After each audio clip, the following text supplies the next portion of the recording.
Okay, so thank you very much for this very nice introduction and for the invitation to be here and share some of my ideas about Agentic AI and the future of human AI collaboration in education. Okay, this is the outline for my talk. I will start by talking a little bit about artificial intelligence and machine learning, then these new generative AI models, then some AI applications and machine learning applications and challenges, and then go for some of our machine learning and AI productivity tools. Go to education and then is it the end of traditional education and research models?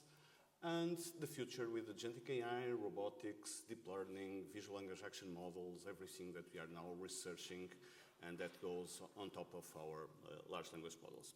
Let's just move this a little bit. It's a little bit difficult to talk without seeing my slides, so I have just to be able to take a look on them. Okay, so we have traveled a long way from what is human intelligence that really solves problems, uses knowledge, learns about and reasons and adapts to the new AI. And really, my point here is mainly that now AI is no longer a tool, it is a partner with whom we can solve very complex problems, and problems tend to be solved together by humans and AIs, teams of humans and different kinds of AIs. In which basically artificial intelligence may be seen, intelligence is the capacity in general to solve new problems through the use of knowledge, and AI, machines that really perform tasks that when performed by us, humans require knowledge. And what we are getting now is really AI as a partner that really augments and increases human capability, the human strengths like creativity, empathy, judgment, values, purpose, together with all the AI strengths concerning, for example, speed, scale, consistency, the capacity for data storing and processing, the capacity for learning, very complex partners, making us and AI together to solve bigger problems and create more impact. And one of the things that is really obvious is that AI will not replace humans. We don't want AI to replace humans, but humans using AI will replace humans not using AI. And we must be able to really see this and see also that AI is moving now from tools that assist humans to agents that can solve problems in a proactive and collaborative way. And that will be the future of AI. We'll travel a long way from the beginning and the Industrial Revolution, from Industry 1.0, with lots of different changes to Industry 2.0, mass production, electric power, then to Industry 3.0 with computers, automated production, arriving to Industry 4.0 with cyber-physical systems, networking, the beginning of machine learning in 2000. And now we go for Industry 5.0 with human-robot collaboration, with really cognitive systems, personalization in everything. And we are really entering a new era of AI. We travel a long way from the beginning of AI, from the beginning in symbolic AI, in which basically we try to encode knowledge into rules, into logic, try to encode knowledge in an explainable but rigid way, to machine learning, the capacity to learn from data, statistical models, learning patterns from data, and to deep learning. And deep learning is what powers this new AI, basically neural networks with many layers, very big neural networks that really can learn very complex representations and that enable this kind of capabilities, analyzing vision, speech, natural language processing, and so on. To what we have now, generative AI, models that generate everything. They can generate text, images, code, speech, and much more. And to the new revolution that started last year, agentic AI. Now we have systems that may be autonomous, goal-driven, that not only answer to a question, but they can plan, they can reason, they can use tools, they can use devices, they can be in the physical world, they can take actions. And we are now traveling, what is emerging now, to what is called large behavioral powered robotics. What is this? Basically behavior grounded in these large language models, but in large behavioral models. Models that don't guess the next word, but they guess the next action. They guess the next behavior to solve a very complex problem. What this enables is physical AI, that is AI, human-robot direct collaboration, AI in the physical world, not on a computer, not on a server in another country. The history of AI started in the 50s with the Turing test and went through a series of very complex and interesting challenge and development. I will just cite a few of them. In the beginning, we had the Turing test, the idea that a machine is intelligent if it can fool a human and the human thinks it's not talking with a machine, but it's talking with another human. AI was then born in the 50s, for 1963, and the first successes of AI, for example, were already a chatbot, Eliza. Eliza was a chatbot created by MIT in 1964. And if you are curious, you can check Eliza Reborn on the internet and talk with the chatbots that we had in the 60s. But people already thought about creating chatbots. It was really already a lot impacting and could have very interesting conversations with humans. But then we had a kind of AI winter in which the first promises were not delivered by AI. Big success was 1997 Deep Blue. Deep Blue was a machine that won against Garry Kasparov. Kasparov had defeated just a few years before Anatoly Karpov, the image of the Soviet superiority in what concerns, intelligence, and chess was exactly the image for that. And he was defeated by an American machine. Kasparov never really accepted the defeat, and in fact it was a little bit of a machine powered with some human knowledge, that defeated Kasparov at the time. Then the first successes about chatbots, and I would like to emphasize the two main successes that were back in 2060, 2070, that showed what will be the AI of the future. In 2016, Google DeepMind. DeepMind is a British company that was bought by Google many years ago. And Google DeepMind developed AlphaGo and then AlphaGo Zero. AlphaGo Zero was a system that learned to play the very complex game of Go, but from scratch, without seeing a human to play Go, just playing against previous versions and learning by what is, and everybody that is from psychology knows this very well, deep reinforcement learning. The capacity to learn through mistakes, to learn and to improve the behavior throughout the time. And basically, the system that learned like that could defeat it 100 to 0, the system that learned from humans to play Go, and 100 to 0 to any human. The human champion of Go at the time said, okay, this machine just created. It invented a new way of playing Go. I don't know how the machine play, but it always wins. Okay, and if a machine can invent a new way of solving a problem that humans study for millenniums, like Go, it can invent new ways, for example, of doing body scans and detect diseases. It can create new medicines. It can create new materials for building things. It can create new ways of building skyscrapers. Okay, and that shows that machines can learn not through data from humans, but they can learn alone, just interacting with the system and learning, use deep reinforcement learnings like humans do. But they can learn a lot faster because in simulation we can compress time. In the real world we cannot compress time. So we learn throughout the time, but the machines can compress time and learn very fast. Another success was the transformer architecture that got these possibilities of really creating these new chatbots and new systems.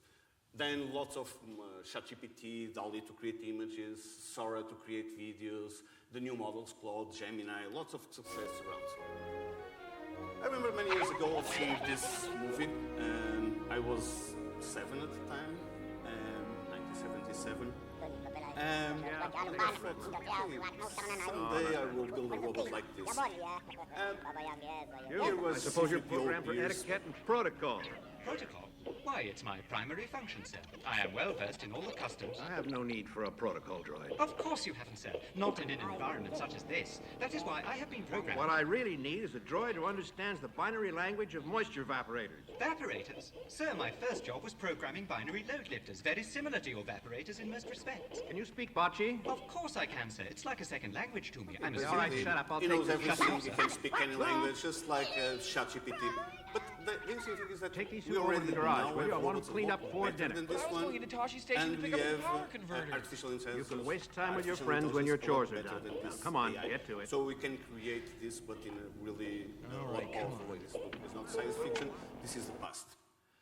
And really, AI started in the 15s with the idea of really creating a way of formalizing reasoning. This was the beginning of AI, but very fast people understood that we could not create AI like this, formalizing reason, and we went from rules to patterns, the next leap of AI. The idea here was to really be able to understand patterns from data through algorithms that can predict things, that can classify things. And we created what is called machine learning. What is this machine learning? Machine learning is the field of AI that gives computer systems the capability to learn. That is to progressively improve their performance on specific tasks from data. And here we have what is called, try to point with this, probably, okay, not good. What is called supervised learning, in which basically a machine receives huge amounts of data, for example, a large number of emails, and creates a model that can be a statistical model, a neural network, that then is capable of receiving new emails and see if it is spam or not spam. Or from the results of their actions. And here we have what is called reinforcement learning, a machine that interacts with the system, observes the system, selects an action using a policy. The policy is not more than the probability of executing each of the possible actions, executes actions until it gets some rewards or penalties, and from the rewards of penalties, in that case a penalty, because obviously it went to the fire and the idea was to get the water and throw the water on the fire to extinguish it. It gets penalties and it iterates, improving the solution, changing the policy until an optimal policy is found. So machine learning. And using machine learning, one of the main algorithms is neural networks. And we created this artificial neural networks. Basically, neural networks that mimic the way our brain works and basically made by a series of neurons that can then be added into very, very big neural networks. Now we have artificial neural networks bigger than the capacity of our brain. How this works, it's not very complex. Basically, what we have is a series of inputs. That may be the pixels of an image, the words of a text, whatever, that then are weighted through a series of weights. And when we say that we have a model with 8 billion weights or something, those are the weights that basically are the result from the machine learning process that creates these AI systems. And then they are summed and passed to the next neuron. Then we can just accumulate neurons, creating patterns on the first layer, for example, images or text, and getting results on the last layer, just as the next word, or if the image is a dog or a bird or whatever, and really create these artificial neural networks that can transform anything into anything. On top of this, we created this attention and generative AI model. The main idea was that we can really, and through a mechanism that is called the attention mechanism, we can really create very complex neural networks that at a given point can do anything. They can create text, they can learning patterns, they can create images, they can create sound, whatever. So very, very big neural networks. And using these very big neural networks, Google could create ChatGPT and things that are trained with vast amounts of data that can understand your prompt and answer to your prompts. You can ask a question, the model understands, then it predicts the next best word. Though that word is fed into the model so that you can predict the next word, and so on. And this uses this kind of attention mechanism at the end. And we have artificial intelligence today. Basically, very big systems. In fact, throughout the years, our computer systems double the capacity each 2 years.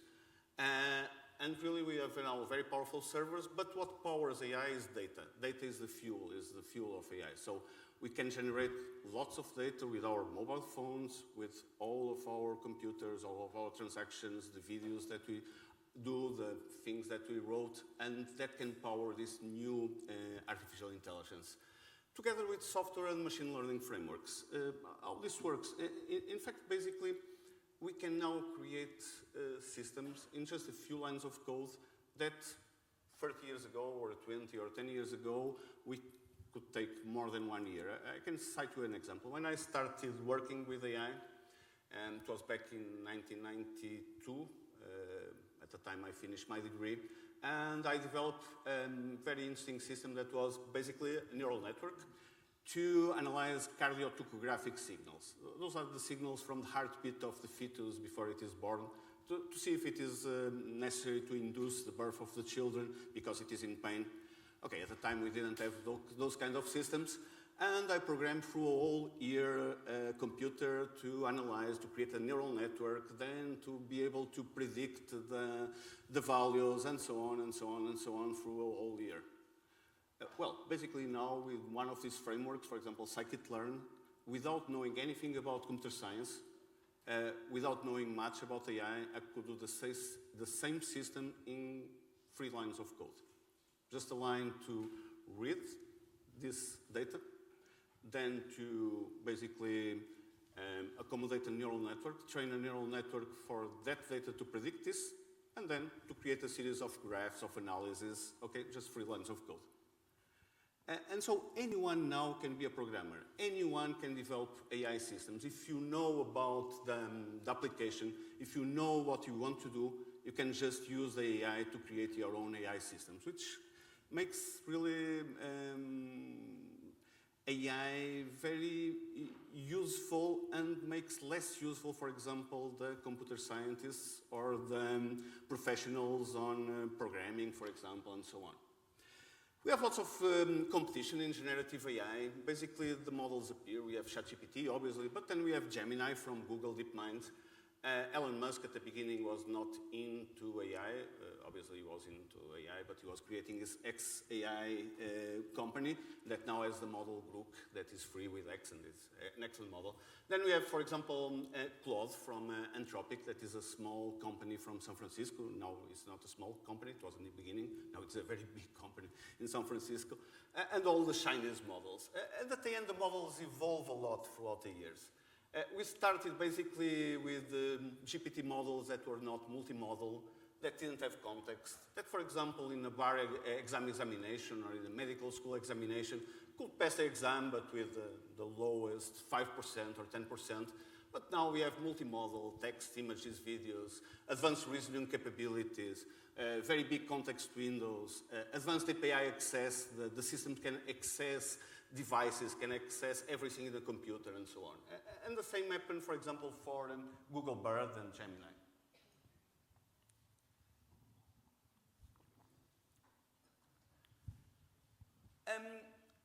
The best models, we have a very interesting way of comparing the models. It's called Chatbot Arena. And in the leaderboard, basically the models are compared with each other. Basically, a human does a question and he receives 2 answers from 2 different models. It don't know what are the models, but he says, okay, this one is better than that one, and the Chatbot Arena gives points to the winner and takes off points to the loser. And so we have this kind of Chatbot Arena. It's funny because all the models that are here, we talk about Europe trying to compete with this, but at the end, basically, the best 100 models are from the USA or China.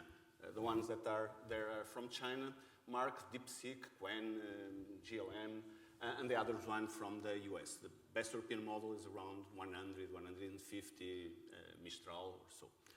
And even programming is now ended. In fact, at some point, traditional programming, we just create a very complex program with input to generate the output, with specific rules. We tell the computer exactly what to do.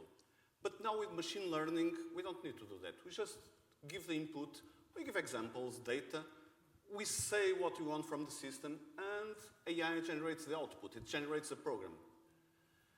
And at the end, if an NVIDIA CEO says, everybody in the world can be a programmer. You can program anything. In fact, this is a miracle of AI. AI understands our intent in natural language. Then it writes, tests, and even debugs the code. It tries the code. If it is not working, it rewrites the code.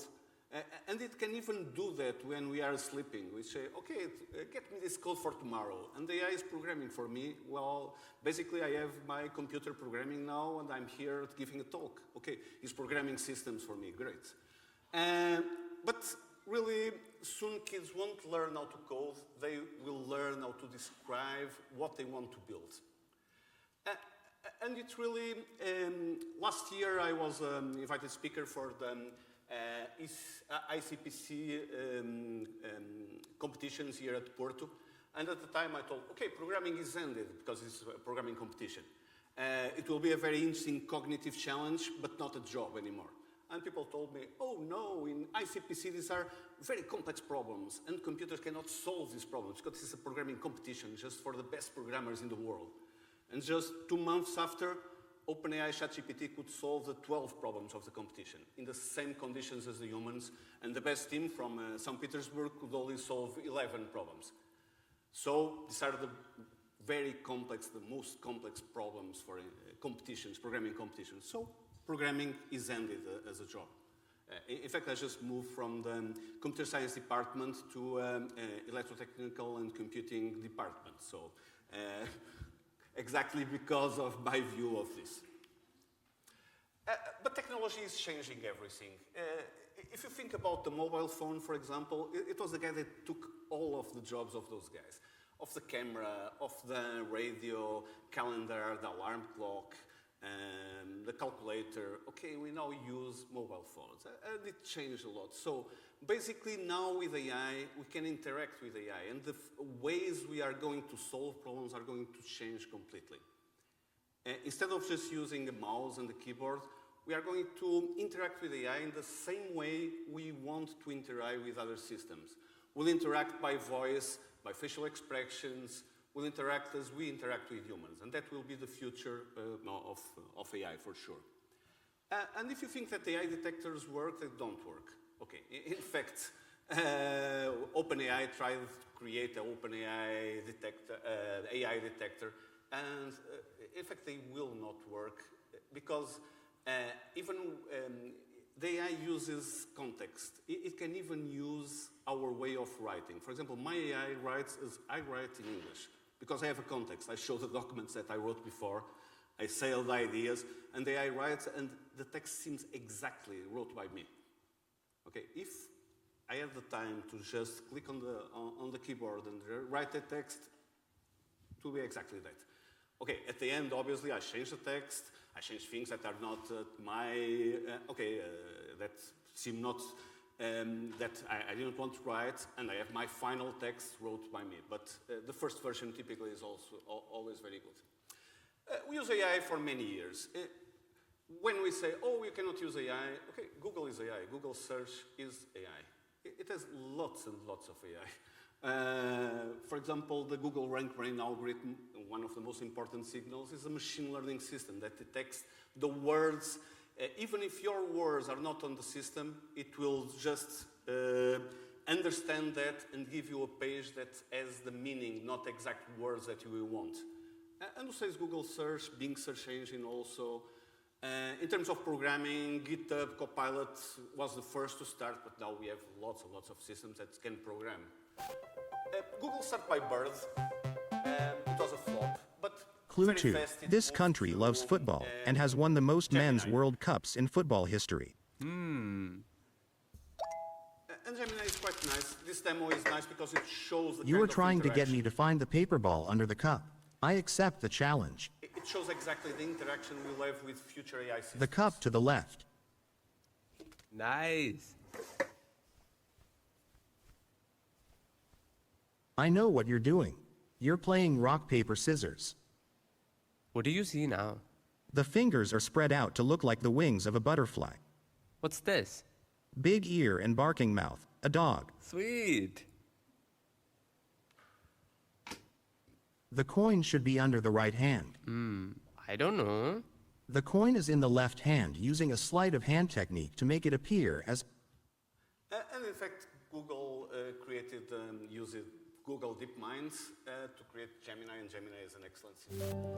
Microsoft is promoting Copilot. Copilot is OpenAI technology, but on top of Microsoft tools like Word, PowerPoint, or Excel.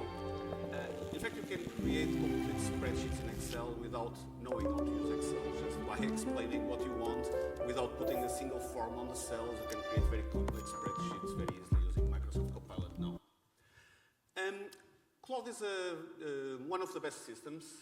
A little bit expensive if you use it a lot, but very powerful, for example, in programming and other things. Elon Musk has Grook. Grook is an excellent system also, developed by XAI.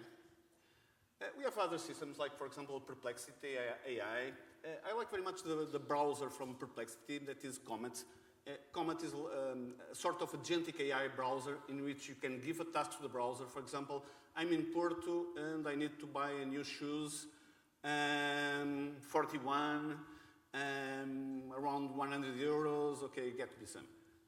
And it will search, it will give you solutions, it will interact with you so that you can really solve your task. Other tools include Grammarly, for example, for grammar correction. I still like very much DeepL. DeepL is still the best translation system. It translates perfectly from one language to the other. It can translate, for example, a complete Word document. For example, I have my CV in English, but sometimes I need to use my CV in Portuguese, and I just start DeepL, okay, translate the new version of my CV to Portuguese. And it translates perfectly with the correct format and so on. Quillbot was a very nice system. Anyone knows Quillbot? Okay, Quillbot was what my students called an anti-plagiarism system. Why? Because it basically is a paraphrase system. It just writes the same idea with different words. Okay, obviously now you can ask this to any AI system, but when Quillbot appeared, it was a nice innovation because it really ended with any kind of plagiarism. Okay, it's the same idea, but with different words. We have tools for everything. For example, for the creation of images like DALL-E that can create perfect images. That, for example, is Espinho, where I live, just very near here, Porto, about 20 kilometers is a beach with, okay, creating an image of the beach with surfers. And we have all these tools, okay. Here you have lots and lots of tools. At the end, together with the slides, I will give you a copy of the slides that have lots of information, obviously. The idea is not to talk about this, but you have lots and lots of information here. And I will also give you a very nice analysis tool that we developed to analyze the different AI tools that we can use. Okay, and we have tools for search and discovery, like Google Search, then chatbots, ChatGPT, Microsoft Copilot, lots of tools for translation, writing, grammar, tools for productivity and productivity suites, like, for example, Microsoft Copilot or Google Workspace AI. Then for code and development, Codex, Cloud Code, GitHub Copilot, you can let them program your system and they will program it very well. Then you have very good models. Now we have GPT 5.5, but Claude has also very powerful models, or Gemini, or Grook. And then we have open source models, models that we can use and deploy on our PC, that we can train and retrain and change the models, like Llama, Gemma, or Mistral, the European model, that is also quite nice. And these small language models enable a completely different AI adoption. Why is that? Because basically, instead of having a very big model, you have a small language model that uses less computing power, that has lower latency, that is very easy to fine-tune, so you can get your model and fine-tune your data and adapt the model to your data. And this will really enable lots of very interesting models like Llama, Mistral, Gemma. This will enable really to use those models on concrete applications. They shine in lots of ways. On top of that, we have one of the most interesting technology, mostly for education, I use this a lot, that is retrieval augmented generation. What is the idea here? You are not going to fine-tune the model or to change the model. The main idea is that you are going just to give context to the model. And so retrieval augmented generation is exactly that. Instead of just you throw your question to the model and you get an answer, basically you throw your question to the model, but the model has a vector database with all your knowledge. For example, we have done this for Portuguese law. And we have a database with all the laws that is updated every day, all the Portuguese and European laws. And then our system, when we ask any legal question, it gets the right laws, updated ones, okay, and gives to the large language model not only my question, but gives my question together with all the context, all the laws that apply. And then the large language model will answer in a very contextualized way. We can do this, for example, for our classes, just contextualizing with the textbook, with our slides, with everything, and then the AI will answer. It will not be ChatGPT answering or general AI answering, but our AI answering with our context, and that is quite nice. Okay, this is the idea for the retrieval augmented generation, but I think you already understood it. And what are now the key trends for AI? In 2025, what we had was mostly small language models that drive this AI adoption.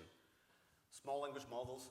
Then, very interesting things like mixture of experts. In mixture of experts, the idea is not to have a very big model, but to have small models, but then that are experts on something. One is expert on writing poetry, the other one is expert on soccer, on football. Okay, and then even there are experts that select the experts that will answer our question.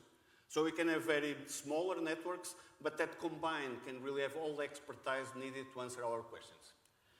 Open source is becoming the de facto, and now we have this large language models that start adopting very modular architectures, and we can change the models of the architectures. Synthetic data, it's a very interesting thing, but very dangerous thing, because our models were trained with our data that human generated. But they are now becoming trained with data generated by the AI systems, and that is very, very dangerous.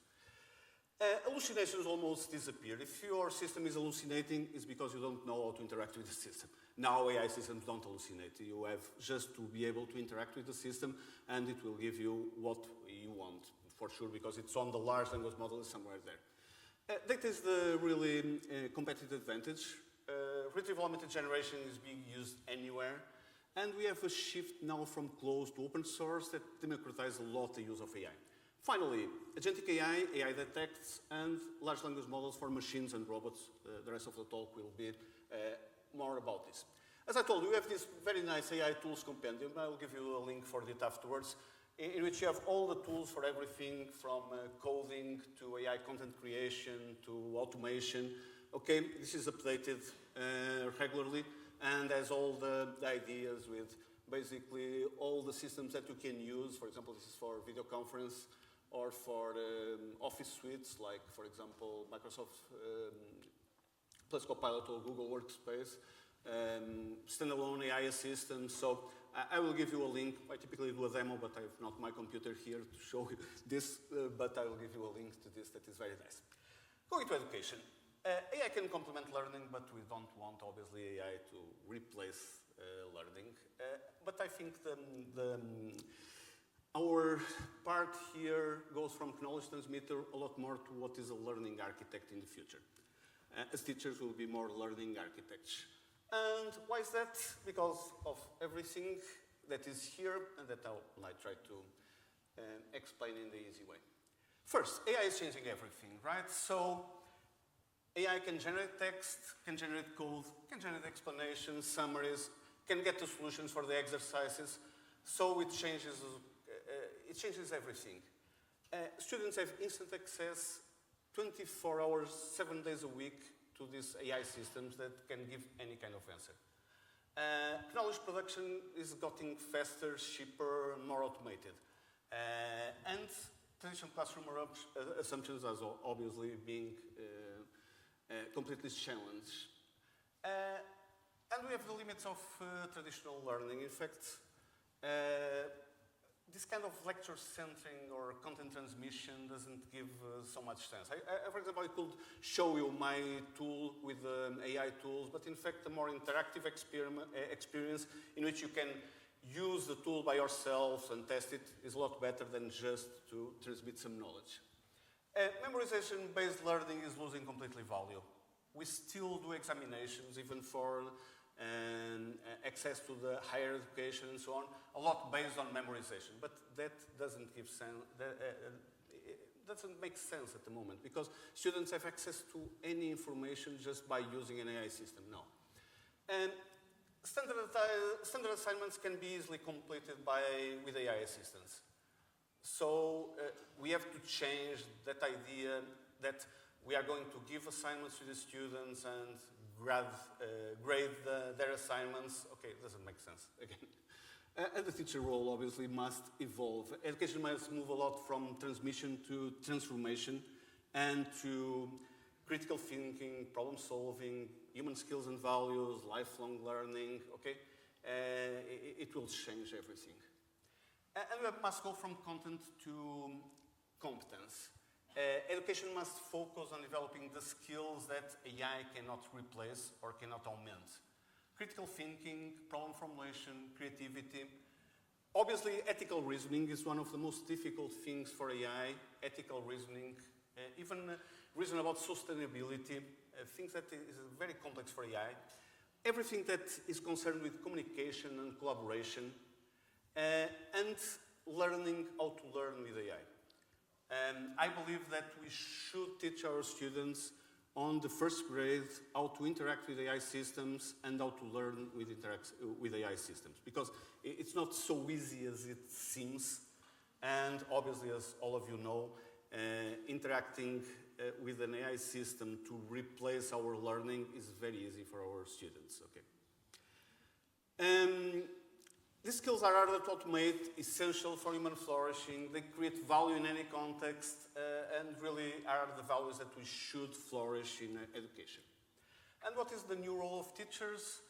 Obviously, mentors, mostly not simple lecturers, guide students through their learning journey, help them to build understanding, confidence, cultivate better questions. Students must know how to question now, because they have the AI to answer anything, but they should know what is the right question, sometimes more than the right answer, and we should teach that to our students.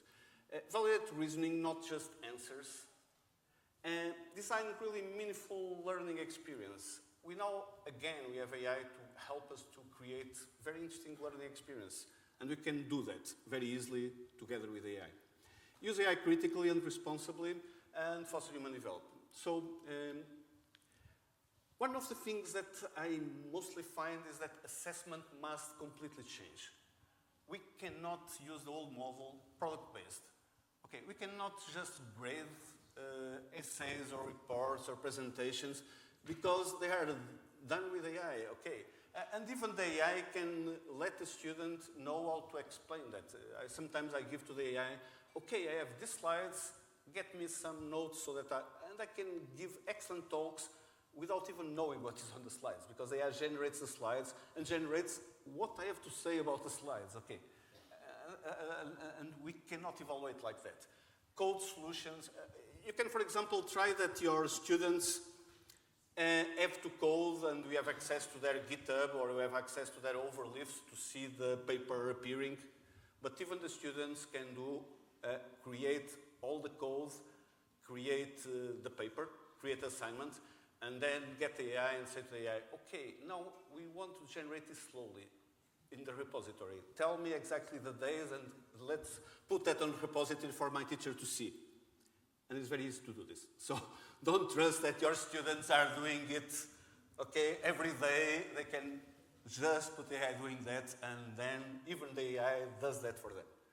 And you cannot have grades based on the final output. You have to change to the new model, process-based. Basically, focus on the learning process, on reason, on argumentation, drafts, iteration, learning logs, interact with the students every class, okay? Do more oral discussions, more presentations. I like very much the idea to do a lot of self and peer assessment. Peer assessment works very well because, well, really students can evaluate their peers. If you can create a new or an interesting peer assessment system, it can work very well. We have AI as learning partner. Now AI tools can enhance learning through all of this, tutoring, explanation. We can create these RAG systems with all our documents, and the AI creates the complete system with our context. We can use AI to create adaptive and personalized learning. We can analyze the progress of the students and then give exactly the content, adequate content to each student, having in account their capabilities, what they have done, their progress, and so on. And we have all this feedback and coaching. Now the AI can give instant feedback on drafts. We don't need to give the feedback. One of my experiences last year, this year I'm on sabbatical leave, so I'm not giving classes. But last year I did a very interesting experiment that was to grade completely the exams, but open question exams, open answer exams, using AI. What was the point? Basically, my students get the grades and the justification for the AI, for the grades it gave to all open questions, but they could challenge that, okay? And that will come to me, and I analyze their questions, so they could challenge several of the grades, and at the end, basically the AI, and the idea for the experiment at the end was that the AI graded very, very well all the works. Basically, if I had to change 6 or 7 of the final grades gave by the AI, it was too much, okay? So really, AI can grade the students very easily. We can practice, we can have simulation. For example, we have a very interesting coaching made with a company that enables you, for example, to learn how to get better performance on meetings.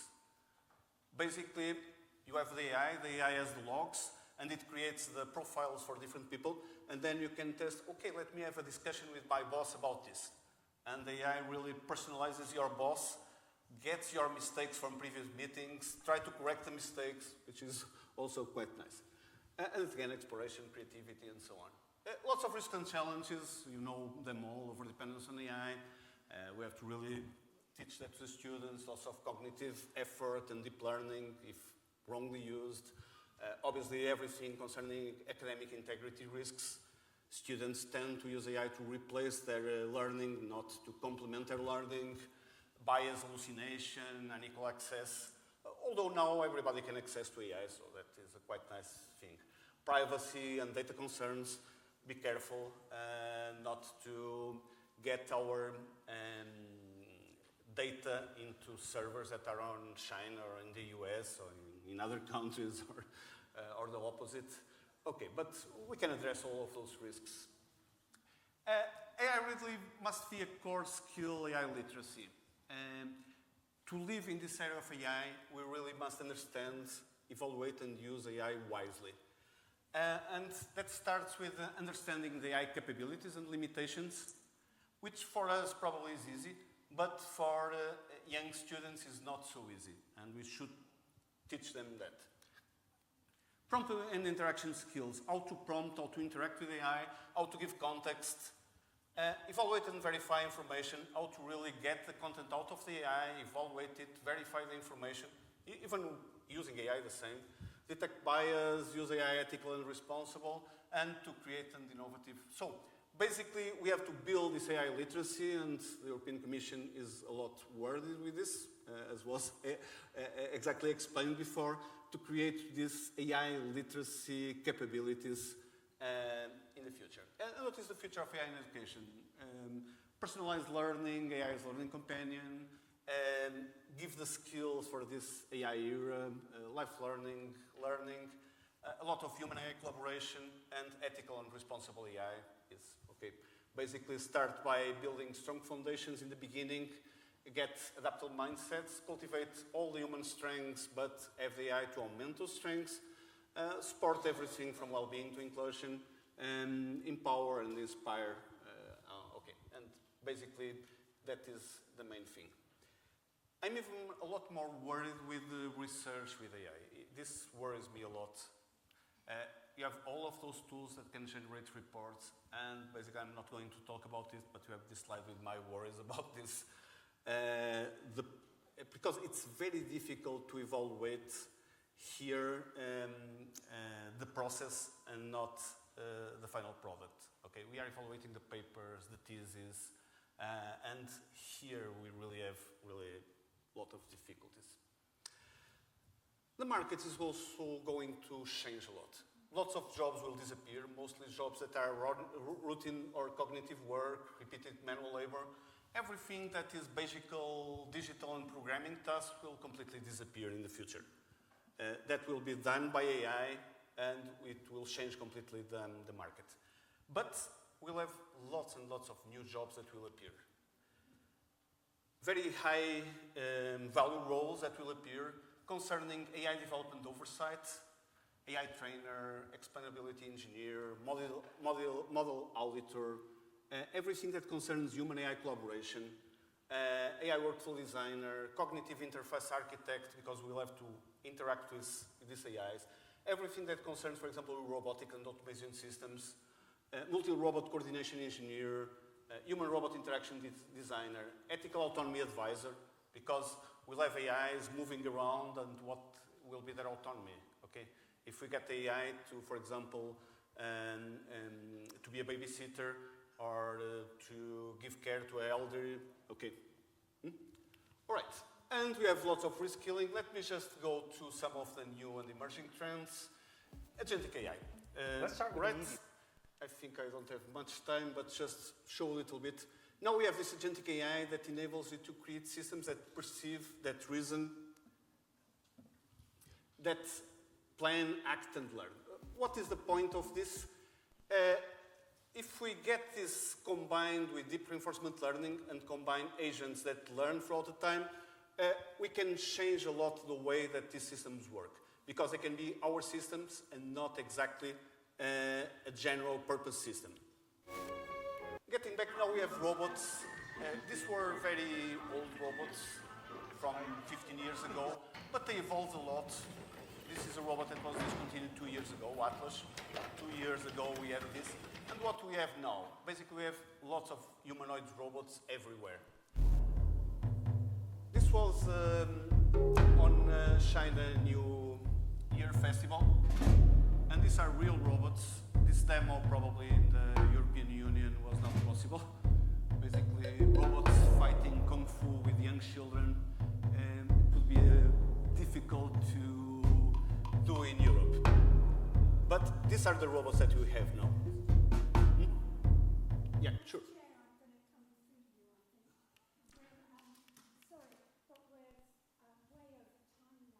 Yeah, okay. Let me just finish just with the conclusions, okay?